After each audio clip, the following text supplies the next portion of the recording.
हमारे पास 3 लेयर्स हैं। एक है कैंपेन, एक है एड सेट,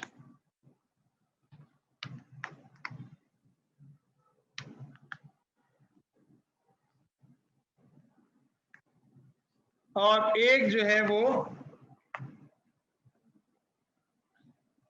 एड। ये 3 लेयर हैं, ठीक है। हर उसके अंदर इस तरह से 3 लेयर्स। ये जो कैंपेन है इसके अंदर हम एक खास किस्म का ऑब्जेक्टिव यूज करते हैं, ठीक है। ये ऑब्जेक्टिव्स हैं आपके, ये सारे क्या हैं, ये जो पर्टिकुलर सारी चीजें हैं, ये वाली, ये सारे आपके क्या हैं, ऑब्जेक्टिव्स हैं। ऑब्जेक्टिव से मुराद क्या है उसको भी समझ लें, ये भी बहुत इंपॉर्टेंट है। ऑब्जेक्टिव से मुराद ये है कि भाई देखो, सपोज आप लोगों को अगर कराची से इस्लामाबाद जाना है ना, तो उसके मुख्तलिफ स्टेजेस हैं। आपको कराची से निकल के सखर, शायद फिर मुल्तान है मेरे ख्याल में, है, और फिर आप इस्लामाबाद पहुंचेंगे। You need 18 to 24 hours, what ever speed you go. लेकिन अगर कोई मुल्तान से इस्लामाबाद पहुंचना चाहता है तो हो सकता है 4-6 घंटे में पहुंच जाए। कितने? 4 घंटे में, ठीक है। इसी तरीके से आप लोग अपने बिजनेस के अंदर मुख्तलिफ स्टेजेस पर हैं, या जिस बिजनेस को आप हेल्प करेंगे मुख्तलिफ स्टेजेस पे होंगे। अगर सपोज एक नया ब्रांड है तो डेफिनेटली कराची से शुरू करेंगे, मतलब अवेयरनेस से शुरू करेंगे। अगर फॉर एग्जांपल उसको ऑलरेडी लोग जानते हैं तो डेफिनेटली उसकी ऑडियंस बिल्ड हुई हुई होगी। हम उस पर्टिकुलर ऑडियंस को एग्जाम्पल के तौर पे बता रहा हूं कि उस ऑडियंस की जिसने मुझसे ऑलरेडी 100 दफा खरीदा हुआ है, एक 100 कस्टमर मेरे पास हैं, तो मैं उसी तरह की सिमिलर ऑडियंस को क्रिएट कर कर जो है वो उसको अपना ऐड दिखाऊंगा। क्योंकि मैं थोड़ा सा आगे हूं तो मैं जरा जल्दी स्टेप्स लूंगा, मैं बिल्कुल कोरा नहीं हूं, ठीक है। तो इसी तरीके से बिजनेसेस के हिसाब से क्या बनती हैं, रोड मैप। ये क्या है, ये रोड मैप है। कराची से इस्लामाबाद जाने का रोड मैप है ना। इसी तरीके से बिजनेसेस का भी रोड मैप बनता है कि भाई ये आपका स्टार्टिंग पॉइंट है और आप क्या चाहते हैं, सेल्स, ठीक है। लेकिन सेल्स को हासिल करने के लिए अगर कोई आपको जानता नहीं है तो फिर क्या चाहिए, स्टेजेस है ना। अब अगर ये गोल है और गोल ये है कि मुझे छत तक पहुंचना है, रूम से छत तक पहुंचना है, तो रूम से छत तक पहुंचने के लिए अगर सपोज 6 स्टेप्स हैं तो मैं ये 6 स्टेप्स लूंगा ना भाई। अगर मैं इस पे ऑलरेडी खड़ा हुआ हूं इस जगह पर तो डेफिनेटली मैं 3 स्टेप्स लूंगा, सेल कर लूंगा। लेकिन अगर मैं स्टार्ट यहां से कर रहा हूं तो फिर मुझे ये 3 स्टेप्स और लेने पड़ेंगे। Got it. इसी तरीके से ये जो आपके ऑब्जेक्टिव्स है ना, ये ऑब्जेक्टिव्स आपके स्टेप्स हैं।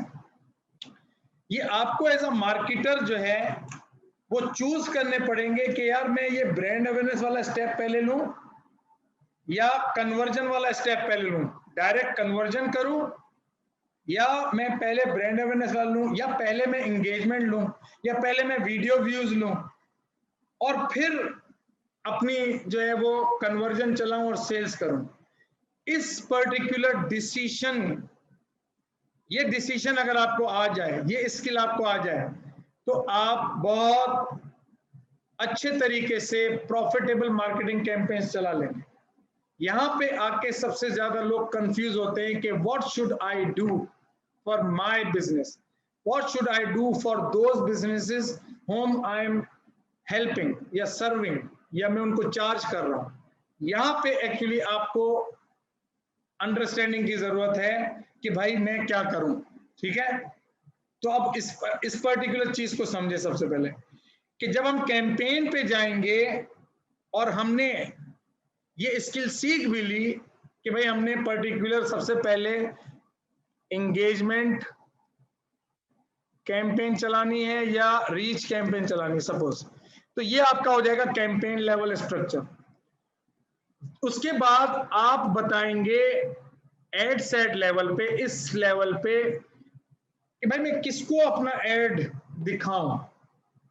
उसका जो क्वेश्चन आंसर तब होगा जब आपको एक प्रोसेस पता होगा कि यार हु इज माय ऑडियंस। अगर आपको पता है वेल एंड गुड, तो then you go directly, but if you don't know then you have to learn how to do it.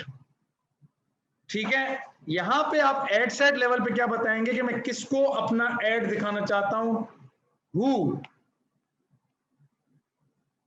दूसरी चीज आप बताएंगे वेयर, किस लोकेशन पे दिखाना चाहता हूं, तारिक रोड पर या पूरे पाकिस्तान में या किसी खास लोकेशन पे।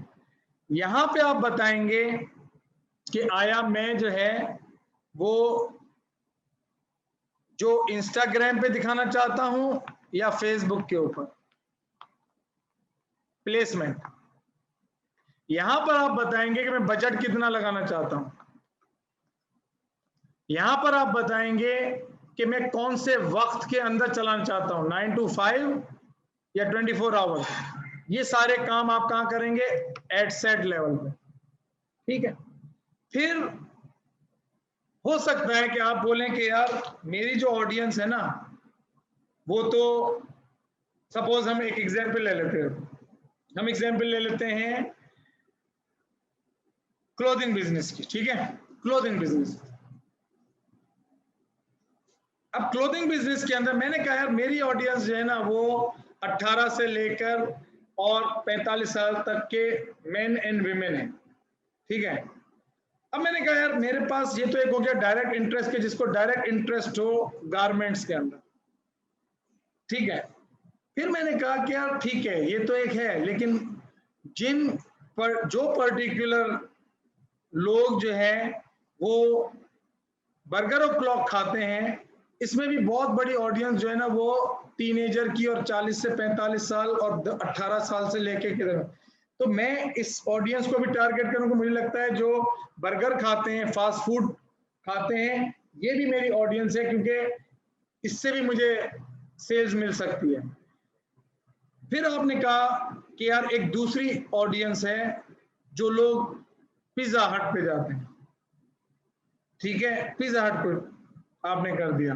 फिर आपने कहा कि जो लोग करीम में घूमते हैं, वो भी वर्किंग प्रोफेशनल्स हैं, एक बड़ी कौम है जो कि 18 से 45 साल के लोग हैं, वो करीम में जाते हैं और ऑफिस में जाते हैं, होते ना। अब जाहिर है कि जब आपके इतने सारे ऑप्शंस आएंगे तो हमारे पास अगर ये एक एड सेट है और ये एक बकेट है, और इस बकेट में हमने सारी अगर ऑडियंसेस को डाल दिया, ऑडियंस 1, फिर ऑडियंस 2, फिर ऑडियंस 3, और जब हम ऐड चलाएंगे तो हमें अगर ये मालूम करना होगा कि यार करीम वाली जो ऑडियंस है वो ज्यादा अच्छी थी, पिज्जा हट वाली ज्यादा अच्छी थी, फास्ट फूड रेस्टोरेंट वाली ज्यादा अच्छी थी, या पर्टिकुलर एक जिनको डायरेक्ट इंटरेस्ट था गारमेंट्स के प्रोडक्ट्स के अंदर, वो ज्यादा अच्छा रिस्पॉन्स दे रहे। रिस्पॉन्स तो आ रहा है, लेकिन आस्ते आस्ते जाके वो रिस्पॉन्स ब्रेक होगा। ठीक है ना, जिन लोगों ने ऐड नहीं चलाया तो उनको नहीं पता चलेगा, जिन्होंने चलाया उसको पता चलेगा। तो इस वजह से हम क्या करते हैं कि हम अलग अलग ऑडियंस को एक अलग अलग एड सेट के अंदर ऐड कर देते हैं। ठीक है ना, एक एड सेट के अंदर ऑडियंस 1, दूसरे एड सेट के अंदर ऑडियंस 2, तीसरे एड सेट के अंदर ऑडियंस 3, ताकि हम देख सकें यार इस पर्टिकुलर ऑडियंस से हमें रिजल्ट क्या मिला है और इस पर्टिकुलर ऑडियंस से हमें रिजल्ट क्या मिला है। ज्यादातर जो सेल्फ लर्नर होते हैं या जो बिजनेस ओनर होते हैं, जो कैंपेन खुद चला रहे होते हैं, या बहुत सारी डिजिटल मार्केटिंग एजेंसीज भी वो स्टफिंग करती हैं कि एक एड सेट के अंदर सारे इंटरेस्ट डाल देती हैं, और फिर उससे क्या होता है कि आपकी जो मार्केटिंग की कॉस्ट है वो बढ़ती है, क्योंकि फेसबुक हर बंदे को टारगेट करता है और हर बंदा आपको रिस्पॉन्स नहीं देता, और ये भी नहीं पता चलता कि जो रिजल्ट मिल रहे हैं वो आया गारमेंट्स वाले इंटरेस्ट से मिल रहे हैं, करीम वाले इंटरेस्ट से मिल रहे हैं, या पिज्जा वाले से मिल रहे हैं, या फास्ट फूड से मिल रहे हैं। होनी चाहिए, तो हम उस पर भी जाएंगे। फिर उसके क्या नुकसान आते हैं उसके बारे में बात करें। ठीक है, क्योंकि ये पर्टिकुलर चीज जो है ना वो एक वक्त में चारों साथ चल सकते, चारों साथ चल सकते, 10 भी चल सकते। ठीक है, लेकिन हम ऐसा करेंगे नहीं। आपको मैंने जब मल्टीपल एड सेट बताया तो उसको बताने का मकसद ये कि हमारे पास ऑप्शन है, जब हम और आगे बढ़ेंगे तो कैसे हम उस ऑप्शन को यूज करें।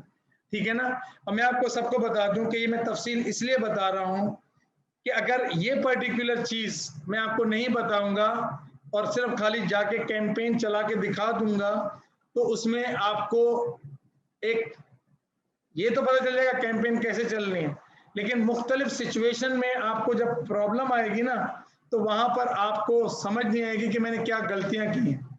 ठीक है, तो ये जो पर्टिकुलर इंफॉर्मेशन जब मैं इस पर इतनी मेहनत जो कर रहा हूँ वो इसलिए कर रहा हूँ, मुझे दिल नहीं चाह रहा, मेरा दिल चाह रहा है कि मैं जाके बस कैंपेन चलाऊं। अगर आपको एक सर्टेन लेवल ऑफ अंडरस्टैंडिंग होती ना तो मैं जाता और मैं बोलता हूँ मेरे लिए सबसे आसान काम था, क्योंकि मेरा दिन रात यही काम है कि मैं कैंपेन ही चला रहा हूँ। तो लेकिन जहां पे लोग परेशान होते हैं वो ये चीजें हैं कि क्या है, तो इसलिए आपके कॉन्सेप्ट्स बिल्ड करना यहाँ पे जरूरी है। ठीक है, इसी तरीके से जब हम एक एड चलाते हैं तो होता यह है कि जब हम एक ही ऑडियंस को एक ही एड दिखाते हैं तो एक ही एड जो ना तमाम तरह की ऑडियंस को कन्विंस नहीं करता, परसुएड नहीं करता एक्शन लेने के लिए। मुख्तलिफ कम्युनिकेशंस करनी होती हैं। ठीक है, तो उस मुख्तलिफ कम्युनिकेशन को करने के लिए हम मल्टीपल एड्स बनाते हैं कि जब हम रियल टाइम के अंदर जाके देखें कि कौन सा एड जो है वो हमारा हाई परफॉर्मिंग एड है, फिर हम उसके ऊपर ज्यादा पैसे लगाते हैं। मतलब कहते हैं कि जो रेस के अंदर घोड़ा ज्यादा अच्छा भाग रहा है उसके ऊपर पैसे ज्यादा लगाते हैं। ठीक है, लेकिन ये चीज हमें कम से कम पता होनी चाहिए कि हमारे पास ऑप्शन है, ये हमारी एक स्ट्रेटेजी है। ठीक है, अब यहां से आप थोड़ा सा एडवर्ट इसमें आ जाएं। ठीक है, ये आपके पास जो है वो कुछ कैंपेन्स चल रही हैं। कैसे चल रही हैं, जिन्होंने चलाई हैं उनको पता है, लेकिन जिनको नहीं पता वो अभी समझेंगे चल रही हैं। और ये हमारे पास कैंपेन है, ये हमारे पास एड सेट है और ये हमारे पास एड्स है। ठीक है, अब सपोज एक कैंपेन है हमारी ये वाली। ठीक है, इसके अंदर मैंने 3 तरह की ऑडियंसेस क्रिएट की हैं। कैसे क्रिएट किए उसको छोड़ दें, बहरहाल क्रिएट किए हैं। ये 3 अलग अलग एड सेट हैं।